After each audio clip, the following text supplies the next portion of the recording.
నమస్తే, welcome to Leo news. వివేక హత్య జరిగి ఏళ్లు గడుస్తున్న ఆ కేసులో ఎటువంటి పురోగతి లేని విషయం మనందరికీ తెలిసిందే. అందులో భాగంగా ప్రభుత్వం మారగానే వెంటనే సునీతారెడ్డి వచ్చి హోంమంత్రి అనిత గారిని కలిశారు. ఇక అవినాష్ రెడ్డి బెయిల్ రద్దు చేయవలసిందిగా ఆవిడ సుప్రీంకోర్టులో కేసు వేసిన నేపథ్యంలో మరి ఆ పిటిషన్ ఈ రోజు విచారణకు వచ్చింది. మొత్తానికైతే అవినాష్ రెడ్డి విచారణ మళ్ళీ 3వ తారీఖు వాయిదా పడ్డట్టు వార్తలు వస్తూ ఉన్నాయి. ఇదిలా ఉంటే మరో పక్క ఈ రోజు నర్రెడ్డి సునీత వెళ్లి హోంమంత్రి అనిత గారిని కలిశారు అంటున్నారు. మరి ఆవిడ అనిత గారిని కలిశారా, లేదంటే ముఖ్యమంత్రి గారిని కూడా కలిశారా? అలాగే ఈ కేసుల పురోగతి గురించి కావచ్చు, అలాగే వర్ర రవీంద్రారెడ్డి అరెస్టు గురించి కావచ్చు, ఇవన్నీ చర్చించే అవకాశం ఉంది అంటున్నారు. మరి ఆవిడ ఏం మాట్లాడారు, ఎవరిని కలిశారు, మరి ఈ హత్య కేసు ఎప్పుడు ఒక కొలిక్కి వచ్చే అవకాశం ఉంది, ఇలాంటి విషయాలన్నీ తెలుసుకుందాం. మనతో పాటు ఉన్నారు సీనియర్ జర్నలిస్ట్ డివి శ్రీనివాస్ గారు.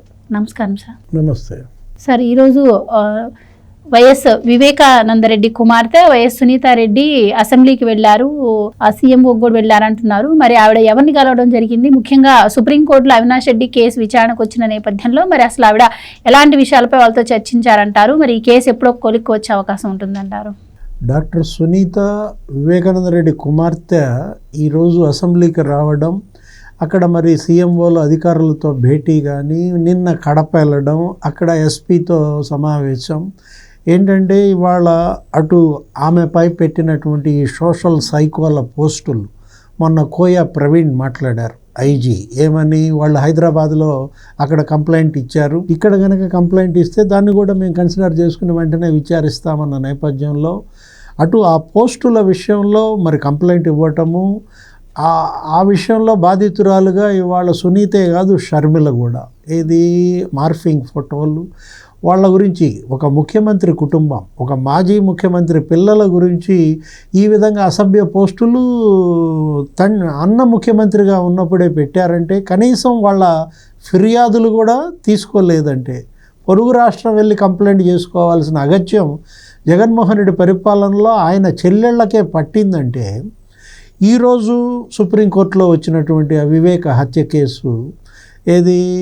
అవినాష్ రెడ్డి, చైతన్య రెడ్డి, ఆ దేవిరెడ్డి శివశంకర్ రెడ్డి కొడుకు చైతన్య రెడ్డి అప్పుడు ఆ దస్తగిరిని జైల్లో ఏంటి 20 కోట్లు ఏదో ఇస్తానని ప్రలోభాలకి గురి చేశాడు. అప్రూవర్గా దస్తగిరి మారినప్పుడు ఆ సుప్రీంకోర్టు సీజే ధర్మాసనం కూడా ఈరోజు కొన్ని క్వశ్చన్లు వేసింది. ఏంటి? అసలు అతను మరి ప్రైవేట్ ప్రాక్టీషనర్, ఒక ప్రైవేటు వైద్యుడు అక్కడ ఎలా మెడికల్ క్యాంప్కి వెళ్ళాడు? ఆయన అసలు గతంలో వెళ్ళాడా, ఇదే ఫస్ట్ టైం వెళ్ళాడా? ఏది? జైల్లో వైద్య శిబిరం నడపాలి ఖైదీల కంటే ఆయన సీనియర్ మోస్ట్ డాక్టర్ అయి ఉండాలి. ఆ జైల్లో అక్కడ గతంలో కూడా అనేక సార్లు ఆయన వచ్చి ఉండాలి. అట్లాంటిది కేవలం ఇప్పుడే దేవిరెడ్డి శంకర్ రెడ్డి కొడుక్కి చైతన్య రెడ్డికి పర్మిషన్ ఎందుకు ఇచ్చారు అంటే, కావాలనే అప్పుడు జైలర్ చైతన్య రెడ్డిని అనుమతించినట్టు అతను లోపలికి వైద్య శిబిరం అనే వంకతో వెళ్ళి దస్తగిరిని బెదిరించాడని దస్తగిరే వాంగ్మూలం. ఎంత? 20 కోట్లు నాకు ఆఫర్ ఇచ్చాడు, గవర్నమెంట్ జాబు పిల్లల గురించి. ఈ కేసు నుంచి అవినాష్ రెడ్డిని బయటేయటం కోసం, తన తండ్రిని కాపాడుకోవటం కోసం ఇవాళ చైతన్య రెడ్డి అతను దోషిగా మారాడు. ఇవాళ సుప్రీంకోర్టు సీజే ధర్మాసనం వాళ్ళిద్దరికీ నోటీసులు ఇవ్వమంది. ఎవరిని? అటు అవినాష్ రెడ్డికి నోటీసులు, ఇటు చైతన్య రెడ్డికి నోటీసులు. రేపది మరి మార్చి 3వ తారీఖు ఇప్పుడు వాయిదా వేసిన దీంట్లో ఇదేంటంటే, వివేకానందరెడ్డి హత్య కేసు ఇవాళకి 6 ఏళ్ళు అవుతుంది. ఇప్పుడు ఇది 6వ ఏడాది. 6 ఏళ్ళు అయినా కూడా సునీత కోరే న్యాయం జరగలేదు. వివేకానందరెడ్డి హత్య కేసులో నిందితులకు బెయిల్ ఇచ్చేస్తున్నారు. నిన్న కూడా మనం చూసాం, ఉమా మహేశ్వర్ రెడ్డికో ఎవరికో అతనికి బెయిల్ వచ్చినటువంటి పరిస్థితి. ఆ తర్వాత భాస్కర్ రెడ్డిని ఆయన అరెస్ట్ చేశారు, తర్వాత మళ్ళా బెయిల్ ఇచ్చారు. శివశంకర్ రెడ్డిని అరెస్ట్ చేశారు, బెయిల్ ఇచ్చారు. అవినాష్ రెడ్డి A8 ఏది? అతన్ని అరెస్ట్ ఏదో చేయడానికి ఆ రోజు కర్నూలు హాస్పిటల్కి వెళ్ళి అరెస్ట్ చేయలేని పరిస్థితుల్లో సిబిఐ వెనక్కి తిరిగి వచ్చి, అంటే కర్నూలు ఎస్పీఏ చేతులు ఎత్తేసాడు. మీరు అతన్ని ఆ రోజు అరెస్ట్ చేసినట్టయితే లా అండ్ ఆర్డర్ ప్రాబ్లం వస్తుంది అంటే, హాస్పిటల్ చుట్టూతా వేల మంది వైసీపీ కార్యకర్తలు, లీడర్లు, మంత్రులే అక్కడ మకాం వేసి అతన్ని ఎలా అరెస్ట్ చేస్తారో చూస్తామని. అంటే ఇక విధులేని పరిస్థితుల్లో సిబిఐ ఏం చేసింది? అవినాష్ రెడ్డిని టెక్నికల్గా అరెస్ట్ చేసినట్టుగా చూపించుకుని బెయిల్ ఇచ్చినట్టుగా కూడా రాసేసుకుని ఇప్పుడు ఆ బెయిల్ రద్దు చేయమని సునీత వేసిన పిటిషన్ అదే కాదు, సాక్షుల్ని బెదిరిస్తున్నారని కావచ్చు. ఇప్పుడు వాళ్ళపైనే కేసులు పెట్టారు. ఇది సునీత పైన కేసులు పెట్టారు, తర్వాత సునీత భర్త రాజశేఖర రెడ్డి పైన కేసులు పెట్టారు. అసలు అప్పుడు సిబిఐ ఎస్పీ ఎవరైనా రామ్ సింగ్ పైన కూడా కేసులు పెట్టారు. వాళ్ళు ముగ్గురు కూడా మళ్ళీ సుప్రీంకోర్టులో పిటిషన్ వేశారు. ఈ తప్పుడు కేసులు మాపై పెట్టించారు అప్పటి జగన్మోహన్ రెడ్డి ప్రభుత్వంలో పోలీసులు. వాటిని ఆ కేసులు ఎత్తేయమని చెప్పి వాళ్ళు సుమోటాగా వాళ్ళు వేసినటువంటి పరిస్థితుల్లో దానిపైన కూడా విచారణ రేపు ఫిబ్రవరికి ఎప్పుడు వాయిదా పడిందనమాట. అంటే సిబిఐ ఎస్పీ రామ్ సింగ్ పైన వీళ్ళు కేసు పెట్టారంటే, అంటే ఆ కేసు పెట్టిన వివేకానంద రెడ్డి గారి పిఏ కృష్ణారెడ్డి కూడా నేను పోలీసులు స్టేట్మెంట్ తీసుకోవడం జరిగింది కదా సార్, ఆ రకంగా కూడా ఏమైనా చర్చలు జరిగే అవకాశం ఉంటుంది? నిన్న కృష్ణారెడ్డి ఇంటికి వెళ్ళారు. ఏది వెళ్ళి అతను మరి నువ్వు పెట్టావు కదా ఆ కేసులు, ఆ కేసులకు సంబంధించి ఏం మాట్లాడతావు ఏంటి అంటే, కృష్ణారెడ్డి పాత్ర ఎంత? వివేక హత్య కేసులో హంతకులతో పాటు కృష్ణారెడ్డి కూడా కుమ్మక్కయ్యాడు అనేది వాళ్ళ ఆరోపణలు వినిపిస్తున్న దీంట్లో. ఇప్పుడు జగన్మోహన్ రెడ్డి ముఖ్యమంత్రి కాడు, ఇవాళ అధికారం వాళ్ళ చేతుల్లో లేదు. ఇప్పుడేంటి, ఇప్పటికైనా తనకు న్యాయం జరుగుద్దా? ఇప్పుడు కొత్తగా ఏర్పడినటువంటి చంద్రబాబు కూటమి ప్రభుత్వం, ఇప్పుడు మారినటువంటి ఏపీ పోలీస్ ఇప్పటికైనా అసలైన దోషుల్ని కఠినంగా శిక్షించి వివేకానంద రెడ్డికి జరిగినటువంటి అన్యాయం, ఆ కుటుంబానికి జరిగినటువంటి ఘోరం, ఇది మళ్ళా రాయలసీమలో ఇంకా రాష్ట్రంలో మరో కుటుంబానికి జరగకూడదు. ఇప్పుడు ఎందుకు సునీత ఇంత పోరాడుతోంది, ఒక పంతం పట్టి ఎందుకు ఇంత పోరాడుతోందంటే కారణం ఇదే. తను వైద్యురాలు, ఒక డాక్టర్. ఏది అసలు ఆమె ఊహకే అందనటువంటి అంశం. వాళ్ళ నాన్నని ఇలా కిరాతకంగా చంపుతారని సొంత ఇంట్లో, సొంత ఊళ్ళో సొంత మనుషులే చంపటం. అది కూడా ఎవరు, ఆయన పెంచి పోషించినటువంటి వీళ్ళు. అంటే రాజకీయం ఎలా ఫ్యాక్షనిజం అక్కడ మిళితమైపోయాయి. ఏది కడప ఎంపీ సీటు కోసమే ఈ హత్య అని చెప్పి సునీత చెప్పటం కాదు, షర్మిల కూడా అదే చెప్పింది, సౌభాగ్యమ్మ కూడా అదే రాసింది లేఖ. అంటే వివేకానంద రెడ్డి అడ్డు కడప ఎంపీ సీటు కోసం.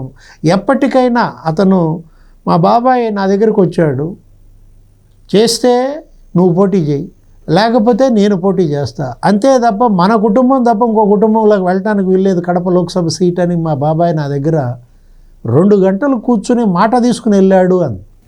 ఆ తర్వాత హత్యకు గురయ్యాడు. అంటే ఏంటి, ఇక్కడ హత్య కడప ఎంపీ సీటు అవినాష్ రెడ్డి ఇటు చుట్టూతానే తిరుగుతున్న నేపథ్యంలో ఇప్పుడు జగన్మోహన్ రెడ్డి ఆ రోజు హత్య జరిగిన సమాచారం తెలిసిన వెంటనే హుటాహుటిన హెలికాప్టర్లో ఎందుకు వెళ్ళలేదు, స్పెషల్ ఫ్లైట్లో ఎందుకు వెళ్ళలేదు, రోడ్డు మార్గంలో నువ్వు వెళ్ళడం ఏంటి? హత్య ఎప్పుడు జరిగింది? జగన్మోహన్ రెడ్డి పులివెందులు ఎప్పుడు వెళ్ళాడు? అంటే సాయంత్రం 5 దాకా జగన్ అక్కడికి వెళ్ళకపోవడం, అసలు ఆ వాట్సాప్ కాల్స్, హత్యకు సంబంధించినటువంటి సమాచారం జగన్మోహన్ రెడ్డికి ఎప్పుడు తెలుసు? ఉదయం 2 గంటల నుంచి నీకు 4 గంటల దాకా అవినాష్ రెడ్డి ఎంగేజ్, వాట్సాప్ మెసేజ్లు అవన్నీ కూడా సునీత నీకు పవర్ పాయింట్ ప్రజెంటేషన్లో వేసి చూపించింది. ఏది అవినాష్ రెడ్డి ఏ టైంలో వాట్సాప్ కాల్ ఎంగేజ్ అయి ఉన్నది, ఎవరికి ఫోన్ నంబర్లు వెళ్ళాయి. అదే రోజు అక్కడ మేనిఫెస్టో కమిటీ మీటింగ్ జరగటం, జగన్ ఇంట్లో తాడేపల్లి ప్యాలెస్లో ఉమారెడ్డి వెంకటేశ్వర్లు, అజయ్ కల్లం కూడా అందులో 161 వాంగ్మూలం ఇచ్చిన పరిస్థితుల్లో మేము తెల్లవారుజామునే మేనిఫెస్టో కమిటీ మీటింగ్, ఏదో జగన్మోహన్ రెడ్డి ఒక్కసారిగా పైకి వెళ్ళాడు, పైనుంచి ఎవరో పిలిచారు, పైకి వెళ్ళి వచ్చిన తర్వాత కిందకి దిగొచ్చి బాబాయ్ నో మోర్ అన్నాడు. అంటే ఉదయం 5 గంటలకు, అది ఉదయం 5 గంటలకే జగన్మోహన్ రెడ్డికి ఆ సమాచారం తెలిసిన సొంత బాబాయ్ చిన్న అన్న, ఆయన హత్య జరిగిన సాయంత్రం 5 దాకా వెళ్లకుండా తీరుబాటుగా నీకు రోడ్డు మార్గాన వెళుతూ అక్కడికి వెళ్ళి ప్రెస్ మీట్ పెట్టి అది కాస్త ఏమన్నాడు జగన్మోహన్ రెడ్డి, నారాసుర రక్త చరిత్ర అన్నారు. అది తెలుగుదేశం పార్టీ వాళ్ళు చంపించారని, ఆ బీజేపీ వాళ్ళు చంపించారని, బీటెక్ రవని, ఆదినారాయణ రెడ్డి అని. అసలు అది ఫస్ట్ ఏమన్నారు, అది గుండెపోటు అని అన్నారు, రక్తపు వాంతులు అనడం. అంటే వాళ్ళ మీడియాలో ఏది విజయసాయిరెడ్డే చెప్పాడు ఏమని, అది గుండెపోటు అన్నాడు. అంటే మరి విజయసాయిరెడ్డిని విచారించాల్సిన అవసరం లేదా ఈ కేసులో? అది గుండెపోటు అని ఎవరు చెప్పారు? 7 కిరాతక గొడ్డలి వేట్లుంటే గుండెపోటు అంటారా చూసిన వాళ్ళు ఎవరన్నా?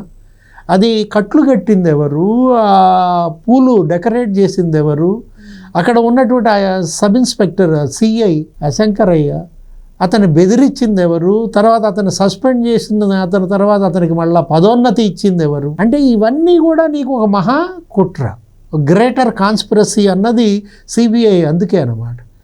ఇప్పుడు ఈ మహాకుట్ర వివేక హత్య కేసు గనక ఛేదించకపోతే అది సిబిఐకి అదొక చెడ్డ రిమార్క్ అవుతుంది, ఒక బ్లాక్ స్పాట్ అవుతుంది అనమాట. ఒక సిబిఐకే కాదు, భారత న్యాయ వ్యవస్థకు కూడా ఇదొక ఛాలెంజ్. ఇప్పటికైనా ఇక్కడ సిజే సుప్రీంకోర్టు ఇవాళ ఆయన ధర్మాసనం ఇది విచారిస్తోంది. రేపు ఫిబ్రవరికో మార్చికో ఇవాళ అది వాయిదా పడిన నేపథ్యంలో ప్రజలంతా కూడా ఎదురు చూస్తున్నారు. వివేకానంద రెడ్డి అభిమానులు, వైఎస్ కుటుంబ అభిమానులే కాదు, ఇవాళ ఆంధ్రప్రదేశ్ ప్రజలంతా కూడా అందులో దోషులు ఎవరు, ఆ హంతకులకు శిక్ష పడుతుందా పడదా, దాన్ని బట్టే ఫ్యూచర్. ఏది మరొక నేరం ఇలాంటి కిరాతక హత్య జరగకుండా ఉండాలంటే ఒక గుణపాఠం చెప్పాల్సిన బాధ్యత దర్యాప్తు సంస్థల మీదే కాదు, భారత న్యాయ వ్యవస్థ పైన ఉంది. సునీత పోరాటం మరి చివరికి ఏ ఒడ్డుకు చేరుతుందో చూడాలి. Please subscribe to Leo news for more videos.